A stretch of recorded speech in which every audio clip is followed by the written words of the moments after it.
Welcome back to another episode of Project Pharaoh. It's your boy, Featherstone the Pharaoh, and today I'm gonna talk about 5 easy ways you can start to create more self-discipline.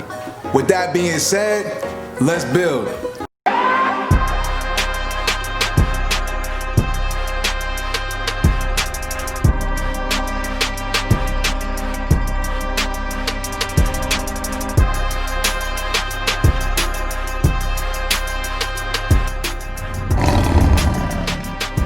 Alright, so the first thing I'm gonna talk about is going to be setting a timer. If you find yourself playing video games all the time, spending too much time on the sticks, not enough time in the books, not enough time on your wealth, your health, then you should set a timer. This also goes for people on social media. You find yourself on your phone all the time. You find yourself getting lost in the Snapchat stories or the Instagram stories or on Facebook or on TikTok or on YouTube. Set a timer, like give yourself about 1 hour to 2 hours a day. So you're playing video games, right? You set it for 2 hours. No matter where you're at in the game, when that timer goes off, and set the timer across the room. So you have to actually physically pause the game, get your ass up and walk over there and turn it off. Wherever you're at in that game, pause it, save it, and turn it off for the night. And the key to really make this thing stick, you don't have to do this right now, but you can start with just setting the timers, is to do something productive right after that. So if you play for 2 hours, you should read a book for 1 hour. If you're on your phone for 2 hours, get to work out for 1 hour or something like that. Do something productive following up with what you want to do. So you got the pleasure and then you got the pain. The pain is a pain in the ass because you want to continue to be pleasured with your phone or by playing video games or by doing something that's not really in the long run helping you out and what you want to do with your life. So number 2 is actually setting an alarm. Now this kind of goes with the timer, but not really. So when I say set alarm, I got a 30-day challenge for y'all. I used to get up at 5 o'clock in the morning, sometimes earlier, between 4:30 to 5:30. And I did that for longer than a month, but I would wake up and I would get everything that I needed to get done finished before noon. So when noon came around, people were on lunch at their jobs or they were just getting their day kind of started. I was already done with everything that I needed to get done for that day. What happens is you start to go to sleep earlier because you're waking up earlier. So you'll be in bed about 9 o'clock to 10 o'clock and you'll be up ready to go at 5:30. Now it's gonna take a while, especially if you're not a morning person, like somebody I know. But if you're not a morning person, this is really gonna be hard for you. It's gonna be a challenge, but I'm telling you, 30 days. If you're not a morning person, you're gonna realize that, hey, I can actually get shit done in the morning. I can actually be productive in the morning. 30-day challenge. I challenge y'all for 30 days to set your alarms from 5 or 5:30. Get up. So this leads into the third thing I'm talking about, and that's taking cold showers. I hate cold showers. I've had my share of doing this, but what happens is, like, you don't want to be cold, especially first thing when you wake up. You don't want to be cold. You want to be comfortable. That's what the body wants. That's what the mind wants. But you hop in the cold shower, I mean, no hot water at all. And what happens is it shocks the body.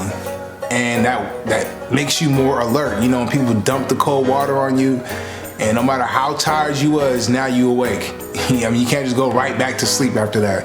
So that's the trick. It's going to create more self-discipline because you don't want to be cold. Your body wants to be at body temperature. Your body wants to be at a comfortable heat. Cold showers, it's gonna wake your ass up and it's gonna make things a lot more easier for you to actually move in the morning when you don't want to move. All right, so the fourth thing is going to be an hour after you wake up and an hour before you go to sleep. Put your phones away. No social media, nothing. Like if you listen to YouTube, like if you're listening to music or something like that, depending on what music it is, because music and words have power.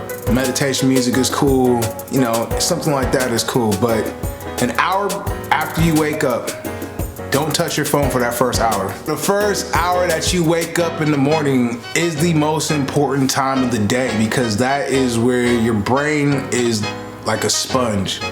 Whatever you see, Whatever you hear, you are literally programming your mind for the day. Same thing when you go to sleep. An hour before you go to sleep, put your phone away, because whatever you're watching is gonna creep its way into your dreams, which is gonna have you waking up feeling a certain way. Like, all this stuff is connected. Like, you may not understand it or realize it, but it exists. It's true. This ain't something I'm pulling out of my ass. Get this wedgie out my ass real quick. Ew, nasty shit, nastiness. Like, this is facts. An hour before you go to sleep, put your phone away. The first hour, let that just be you time. Reflect on what you want to do that day. Reflect on any dreams or goals that you have to hit. Yeah. The fifth thing is accountability. I say that, I've said that in many videos, but accountability is something that you got to be able to do for yourself. Because when you have accountability for yourself, you just keep on leveling up in life. Because now it ain't like, oh, nobody sees me, like that integrity, like doing the right thing when no one's looking. But you gotta have accountability. So when you don't do what you're supposed to do, you gotta make up for it. And make sure that you pay for it. Like, make sure you pay for the times you slack off. Make sure you hold yourself accountable for the things that you need to get done, because at the end of the day, that's all you got. You. That's it. Just you. At the end of the day, you can depend on yourself, and if you can't depend on yourself because you don't hold yourself accountable, you're gonna fall short in so many areas in life. And yeah, no, it's not about being perfect. We're not all perfect here. I don't do it 100% of the time, but I'm a lot closer to 100 than I was, because I know this knowledge. Like, if you know better, you do better. If you know better, you do better. That's what it comes down to. Somebody got COVID-19 outside. Y'all probably heard that on the microphone. If you know better, do better, hold yourself accountable. That's the 5 things, 5 quick ways. This is probably gonna be a part 1, it's probably gonna be like a part 12, like, cause I'm gonna just get deeper and deeper into more self-discipline as we walk this journey together. What are the 5 easy ways? First one, set a timer. Number 2, alarms. Set an alarm, wake up at 5:30. 30-day challenge. Let's see who's built of the right stuff. I challenge y'all. Number 3, some cold showers. You don't want to do it. I don't want to do it. But if you do it, stick to it. Bars. Number 4 is going to be an hour before you go to sleep, an hour after you wake up. Don't touch your phone. You're going to be all right. All them text messages that you missed, they're still going to be there an hour after. And the 5th thing is accountability. Hold yourself accountable. Like, you got your back like chiropractic. Bars. So yeah, guys, those are 5 easy ways. If you guys have any other ways that you use, or that you have used or have heard about ways to create more self-discipline, go ahead, put them in the comment. Hit that like button. If you ain't subscribed yet, come on, man. Like, what y'all doing? Hit that subscribe button. That's your boy, Featherstone the Pharaoh. I will see y'all on the next one. Pharaoh out.